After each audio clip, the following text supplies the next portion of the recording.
ইসলামের জন্য সর্বপ্রথম যিনি জীবন দিয়েছেন তিনি হচ্ছে একজন মহিলা। হ্যাঁ, তার নাম হচ্ছে হযরতে সুমাইয়া। আবু জাহেল একদিন সুমাইয়াকে ডেকে জিজ্ঞেস করে, হে সুমাইয়া, তুমি কি আমার ভাতিজার পক্ষে থাকবে নাকি আমি আবু জাহেলের পক্ষে থাকবে?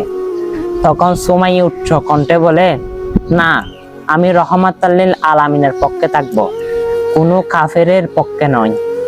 তখন আবু জাহেল তার সৈন্য সেনাকে ডাক দিল, ডাক দিয়ে বলে, সুমাইয়াকে ধরো, ওই পাহাড়ের উপর নিয়ে যাও। তখন সুমাইয়াকে টর্চারিং করে পাহাড়ের উপর নিয়ে গেল।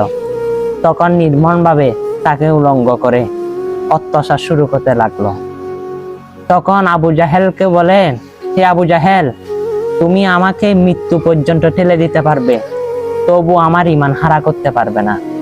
তখন আবু জাহেল বলে, হে সুমাইয়া, তুমি তো আমার ভাতিজিকে অনেক মহব্বত করো, অবশ্যই তার দলের অন্তর্ভুক্ত তুমি ওকে ডাকো আর তোমার আল্লাহকে আসতে বলো।